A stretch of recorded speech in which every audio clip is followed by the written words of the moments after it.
নমস্কার, আমি আচার্য পলাশ মায়াংতন্ত্রের জগতে সবাইকে স্বাগত জানাই।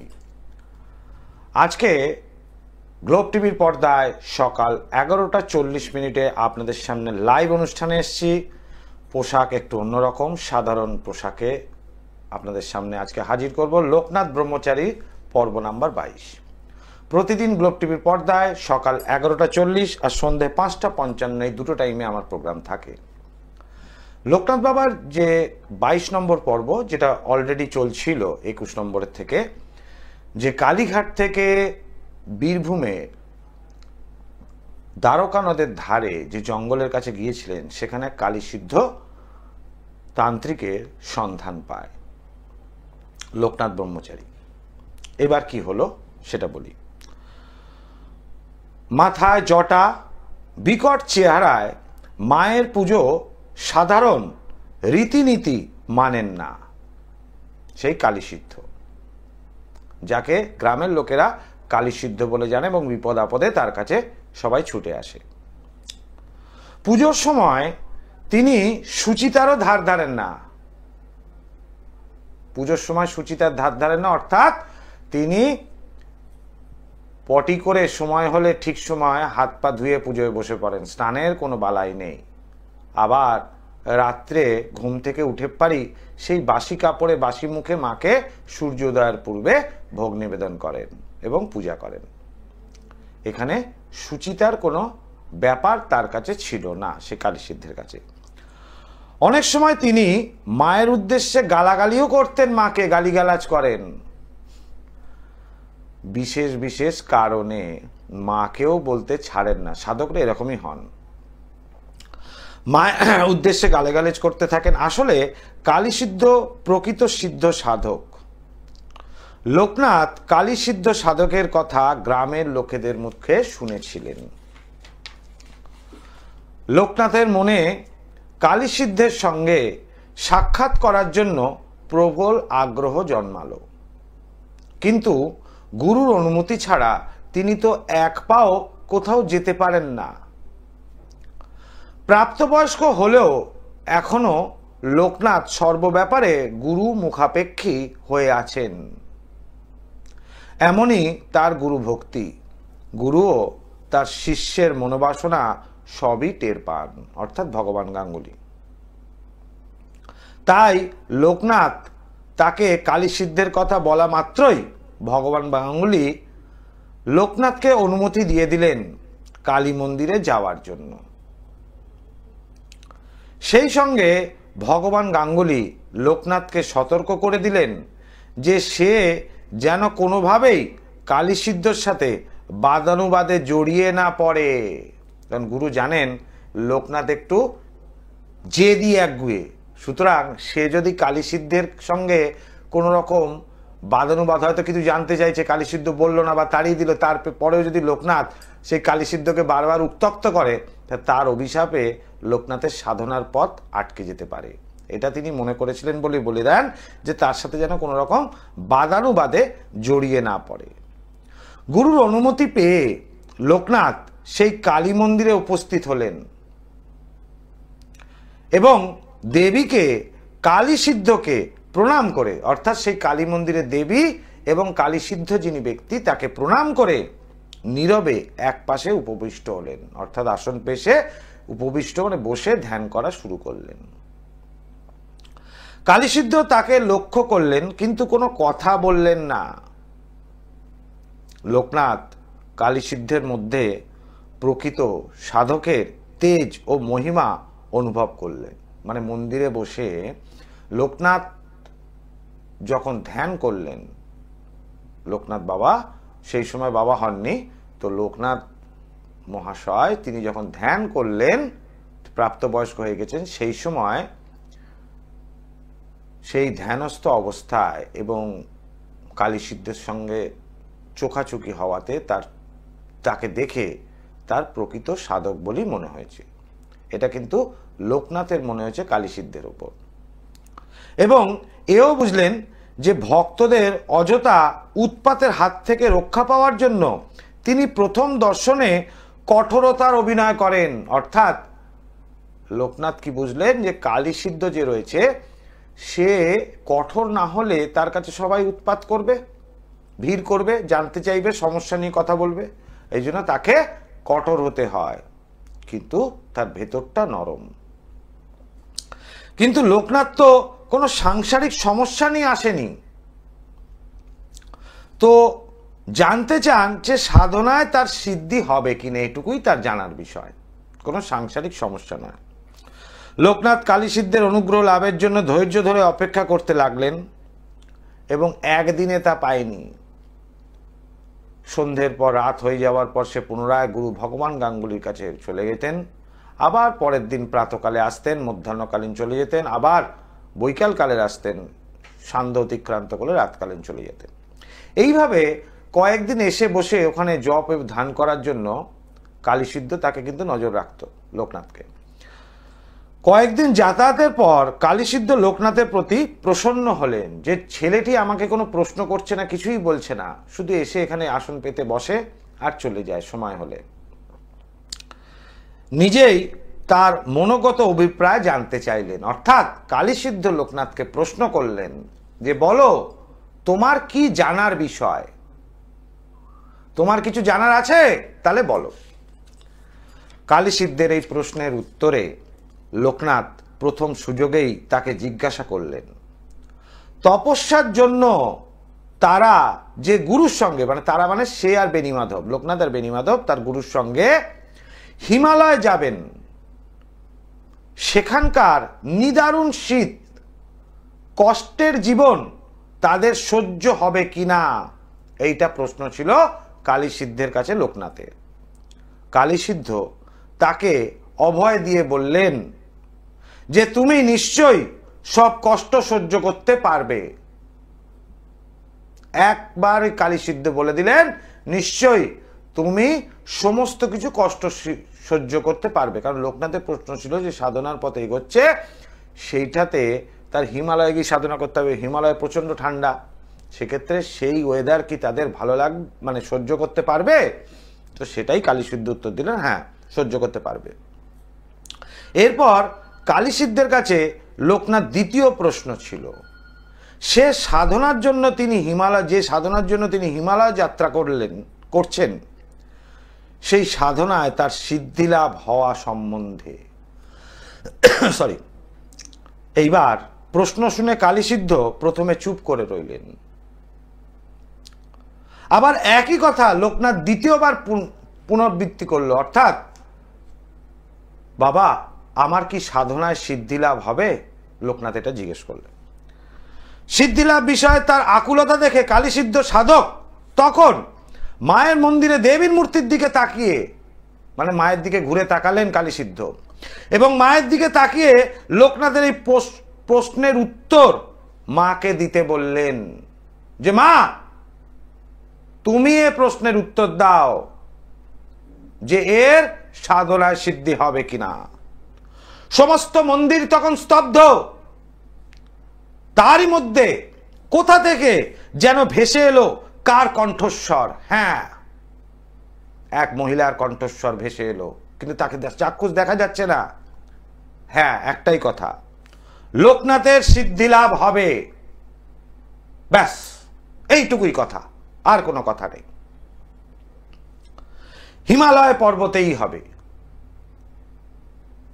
এ যেন দেবীর মুখ থেকে নির্গত আশীর্বাদী বাণী, যাকে বর পাওয়া বলে।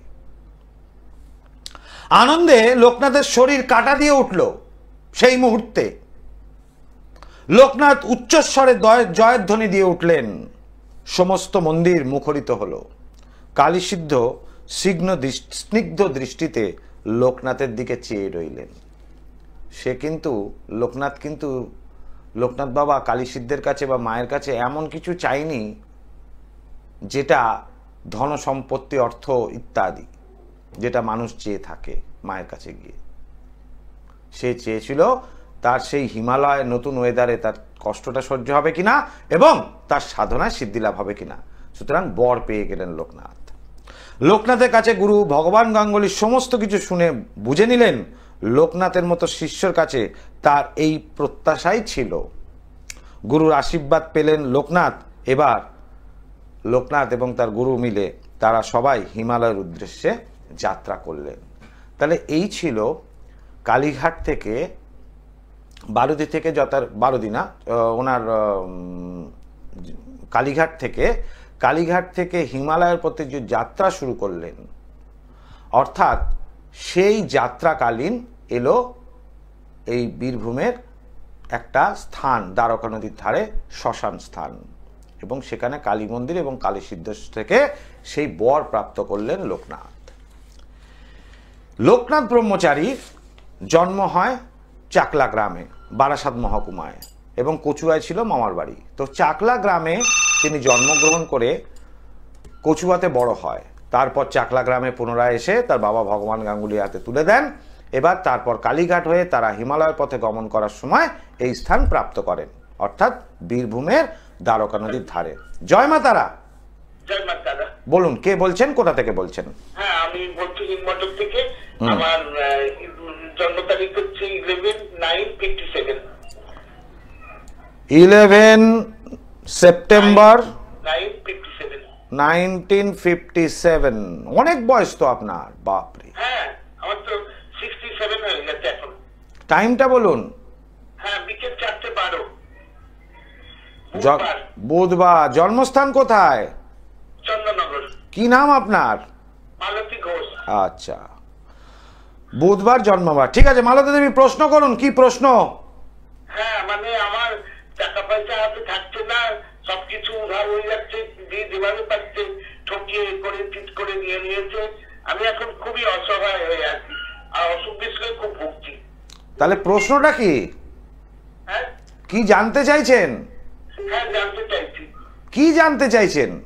ওই সেইগুলো কি কিছু ফিরে পাবো? আচ্ছা, মানে টাকা যেটা চলে গেছে হাত থেকে সেটা ফিরে পাবেন কি নাই তো? আচ্ছা, আপনি টাকা কি ধার দিয়েছেন 2020 সালের পর? 2020 সালের আগে। 2020 সালের আগে দিয়েছেন টাকা? হ্যাঁ। কত সালে ধার দিয়েছেন? ধার দিইনি। তাহলে একজন আমাকে বলেছে, আপনার তো ছেলেপেলে কেউ দেখে না, আপনি এইভাবে চলুন, আমার কাছে এই ওই যেগুলো শেয়ার বাজার চলুন, এ করুন। আচ্ছা, 28 লক্ষ টাকা। 28 লক্ষ টাকা। 28 লক্ষ টাকা আপনার থেকে বোকা বানিয়ে নিয়ে চলে গেল। দেখছেন কিরকম লোক। তারপরে আরো আছে, কেউ হয়তো বলছে আমি খেতে পারছি না, এই করছে না, সেই করছে না, আমাকে এই 13,000 টাকা মতো ধার দিন, চেক কেটে দিয়ে নিয়েছি এক কথায় খালি হাতে। সে আজ পর্যন্ত দিচ্ছে না, দিয়েছি 15 সালে। আচ্ছা, তাহলে মা এটুকু আমি দেখতে পাচ্ছি, আপনি যে ধার দুটো দিয়েছেন সেই ধারটা আপনার বর্তমান দশা শুরু হওয়ার আগে দিয়েছেন। সুতরাং এই ধার কিন্তু শোধ মানে টাকা ফেরত পাওয়ার কোনো আশা দেখছি না। কেমন? জয় মা। দর্শক বন্ধু, যাদের ফোন করার আছে গ্লোব টিভির পর্দায় সরাসরি অনুষ্ঠানে, লাইভ অনুষ্ঠানে ফোন করতে পারেন। যে কোন ফোনের জন্য দুটি নাম্বার যাচ্ছে, 9836955394 এবং 9836396305। আমার নিজস্ব বাসগৃহ গৃহমন্দির উত্তর কলকাতার শ্যামবাজার, কলকাতা স্টেশন, আরজিকর হসপিটালের কাছে। আর এছাড়া রয়েছে তারাপীঠে আমার নিজস্ব গৃহমন্দিরে তো আমি যজ্ঞ করি ভক্তদের মঙ্গলার্থে, এবং তার সঙ্গে সঙ্গে তারাপীঠ মহাশ্মশানে আমি যজ্ঞ করি ভক্তদের মঙ্গলার্থে। এই নিজ গৃহ এবং তারাপীঠ ছাড়াও, তারাপীঠ আমার সেকেন্ড হোম, তো তারাপীঠ ছাড়াও আমার আরও 3টি চেম্বার রয়েছে, সেটা হলো ব্যারাকপুর, হাওড়া ময়দান এবং গড়িয়াহাট। মানুষের সমস্যার জন্য আমি নিশ্চয়ই মানুষকে সহযোগিতা করি। তার আগে কলার বন্ধুকে দেখে নিই। জয় মা তারা। জয় মা তারা। বলুন, কে বলছেন, কোথা থেকে বলছেন? হ্যাঁ, জয় মা তারা, নমস্কার, বলুন। গোবরডাঙ্গা থেকে। কি নাম? পপি পোদ্দার। আচ্ছা, কি জানার আছে পপি? নিজের সম্পর্কে। জন্ম তারিখ? 23 মে 1999। টাইম? সকাল 8টা থেকে 8:30টার মধ্যে।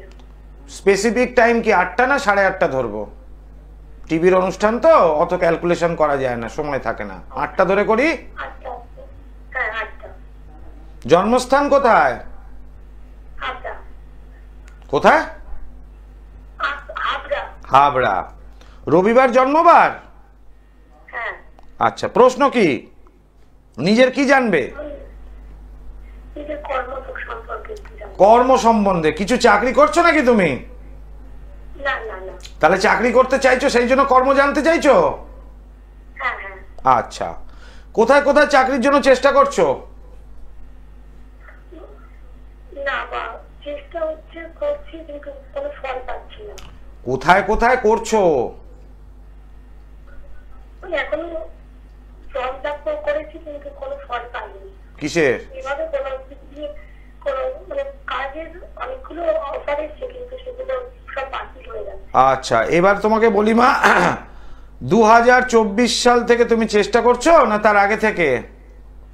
2024 থেকে করছি। 24 থেকে করছো। কর্মপ্রাপ্তির কোনো সম্ভাবনাই নেই, ঠিক আছে? মনের মতো কাজ তুমি পাবে না। এবং 2025 সালে যে চলছে, 25 সালের মাঝামাঝি খুব খারাপ জায়গায় একটা কাজ পাওয়ার সম্ভাবনা আছে, সুতরাং সাবধানে থাকবে, সেই কাজটা বুঝে নিতে হবে তোমাকে। সময় অত্যন্ত খারাপ। জয় মা তারা। দর্শক বন্ধু, যাদের কিছু জানার থাকলে আমাকে সরাসরি ফোন করুন টিভির লাইভ অনুষ্ঠানে। আমি যতখানি চেষ্টা করব আপনাদের গাইড করার জন্য, এবং স্পেসিফিক গাইড করি। যদি সমস্যা থাকে তাহলেই আমার চেম্বারে আসবেন, যোগাযোগ করবেন। কারণ এই সাধকদের যে বাণী আপনাদের সামনে প্রচার করি, লোকনাথ বাবা ব্রহ্মচারীর জীবন কাহিনী এবং তার সম্বন্ধে, তার কাহিনী ঘটনাগুলি সব কিছু বলে দিচ্ছি, তার মানে তার গুণের অন্তত 80% অর্থাৎ 80% আমার মধ্যে থাকতে হবে, নইলে মানুষের মঙ্গল করা যাবে না। সাধকদের গুণাবলী যদি তান্ত্রিকের মধ্যে না থাকে, তাহলে সেই তান্ত্রিক মানুষের মধ্যে ভালো কিছু করতে পারে না মানুষের জন্য। সেই জন্য অনেকে বলে কাজের পরে টাকা, আমি মূল্যই নিই না। দেখুন, বড় বড় করে স্কলে যাচ্ছে, প্রতিকারের কোনো মূল্য লাগে না এখানে। কিন্তু আমি পেশায় জ্যোতিষী, তো পেশায় জ্যোতিষ হিসাবে আমাকে ফিজ নিতে হয়। জন্য সমস্যা থাকলে আপনার চেম্বারে আসুন, নচেত কিছু জানার থাকলে আমাকে টিভির লাইভ অনুষ্ঠানে ফোন করুন, আমি ফ্রিতে যতটা সম্ভব বলার চেষ্টা করব। জয় মা তারা। হ্যালো, জয় মা তারা। বলুন, কে বলছেন, কোথা থেকে বলছেন? নদিয়া থেকে বলছি। নদিয়া থেকে। কি নাম? প্রীতম বিশ্বাস। বলুন, জন্ম তারিখ বলুন। প্রীতম। 8 সেপ্টেম্বর 1991। টাইম? টাইম সকাল 11:28। জন্মস্থান কি? নদিয়া জেলা? নদিয়া। প্রশ্ন কি? ক্লিয়ার নেই। কি করছেন এখন? চাকরি পরীক্ষা দিচ্ছি বিভিন্ন রকম। বিভিন্ন রকম সরকারি চাকরির পরীক্ষা, তাই তো? রবিবার জন্মবার? শনিবার 7 সেপ্টেম্বর 7। ও আচ্ছা, 1 মিনিট ধরুন। হ্যাঁ আচ্ছা, 7 সেপ্টেম্বর, ঠিক আছে। জন্মবার শনিবার হলো, তাই তো? এখানে যেটা দেখতে পাচ্ছি, বৃশ্চিক লগ্ন এবং রাশি হচ্ছে সিংহ রাশি, তাই কি? হ্যাঁ হ্যাঁ। হ্যাঁ, সরকারি চাকরির যোগ আছে তো? আচ্ছা আচ্ছা, কবে স্যার? ভালো যোগ আছে সরকারি চাকরির। হচ্ছে না, আমি চেষ্টা করে যাচ্ছি এখনো। 2025 সালটা ভালো নয় বাবা। আচ্ছা। আর যদি হয় 2025 সালের লাস্টের দিকে একটা হওয়ার সম্ভাবনা আছে, যোগও আছে এবং দশাও কাটবে। এখন সময়টা ভালো নেই, আচ্ছা আচ্ছা। ঠিক আছে? হ্যাঁ মাথা গরম হচ্ছে তো? হ্যাঁ, একটু গরম হয়ে যাচ্ছে, লেগে যাচ্ছে ওটা। এইটার একটু প্রতিকার করো। আমি নদিয়ায় বসি না, যে কোনো একজনকে দেখে একটু মাথা গরম হয়ে যাচ্ছে, এটা খারাপ। কিন্তু মাথা গরম থেকে মানুষের নেগেটিভিটি তৈরি হয় এবং তোমার পাওনা জিনিসের হাত থেকে ফসলে যেতে পারে। এই চাকরি হওয়ার একটা সম্ভাবনা আছে। এই মাথা গরমের জন্য রাহু গ্রহটা ডিস্টার্ব করছে, এটার জন্য একজন ভালো জ্যোতিষকে দেখিয়ে নাও, কেমন? জয় মা তারা। দর্শক বন্ধু, আমি কাউকেই বলি না যে এটা করো, ওটা করো, এটা করো, ওটা করো, আমার কাছে এসো। আমাকে লাইভে যারা ফোন করেন, আমি একদম নিঃস্বার্থভাবে গাইড করার চেষ্টা করি। আমি কোনোদিনই বলি না আমার কাছে আসুন। যাদের বলার কথা বলি যে প্রয়োজন আছে, করি নিলে ভালো, তাদেরকে বলি কারো যাকে ভালো লাগবে তার কাছে যান, আমার কাছেই আসতে হবে, এরকম কোনো ব্যাপার নেই। আর আমি বারবার বলি, জানার জন্য, কুষ্টি বিচার করার জন্য আমার কাছে আসার দরকার নেই। যখন সমস্যা হবে, হয়তো স্টুডেন্ট ছেলে বা মেয়ে, তাকে একটু দেখাতে চাইছেন, তার কুষ্টি বিচার করতে চাইছেন, যতদিন কোনো সমস্যা না হয় কোনো কুষ্টি তৈরি করার দরকার নেই।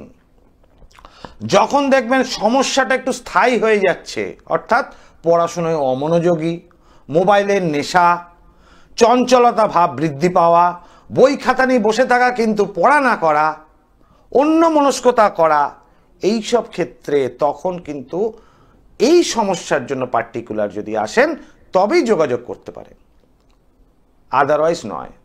বিয়ের ক্ষেত্রে বলি, বিয়ের ক্ষেত্রে ধরুন বিয়ে দেখা হচ্ছে, চেষ্টা চরিত্র করছেন, কিন্তু কোনোভাবেই সেই রকম বিয়ের জায়গাটা আসছে না, সেই স্থায়িত্ব মানে একটা দেখে যে হ্যাঁ এই ফ্যামিলি এই বাড়িতে বিয়ে দেওয়া সম্ভব, তখনই ওই জাতিকার কুষ্টি বিচার করতে হয়, আর সেই সময় তখনই করি। নচেত কিন্তু শুধু শুধু কুষ্টি তৈরি করার দরকার হয় না, যতক্ষণ না সমস্যা হচ্ছে। আমি বারবার করে বলছি,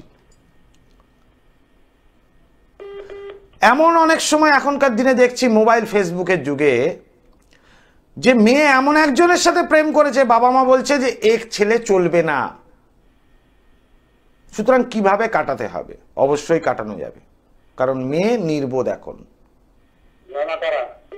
জয় মা তারা। বলুন, কে বলছেন, কোথা থেকে বলছেন? আমি হাওড়া জেলার জগৎবল্লভপুর অঞ্চল থেকে বলছি। বলুন, কি নাম? ইন্দ্রজিৎ কর্মকার। ইন্দ্রজিৎ, আচ্ছা, ভেরি গুড। জন্ম তারিখ ইন্দ্রজিৎ? 27/10/1995। 27/10/1995। টাইম? বিকেল 5:30। বিকেল 5:30। কলকাতা। জন্মস্থান কলকাতা, আচ্ছা। শুক্রবার জন্মবার? শুক্রবার জন্মবার। প্রশ্ন কি? হ্যাঁ, প্রশ্ন কি, কি জানতে চাইছো? লগ্ন বলতে পারবো না, বৃশ্চিক রাশিটা বলতে পারবো। আরে বাবা, তুমি কি আমার কথা শুনতে পাচ্ছ না ইন্দ্রজিৎ? হ্যাঁ বলো। বলছি তোমার প্রশ্ন কি? আমার প্রশ্ন হচ্ছে কেরিয়ার সম্বন্ধে। কি কেরিয়ার জানবে? কি করো তুমি এখন? আমি একটা ছোটখাটো কলকারখানায় চাকরি করি।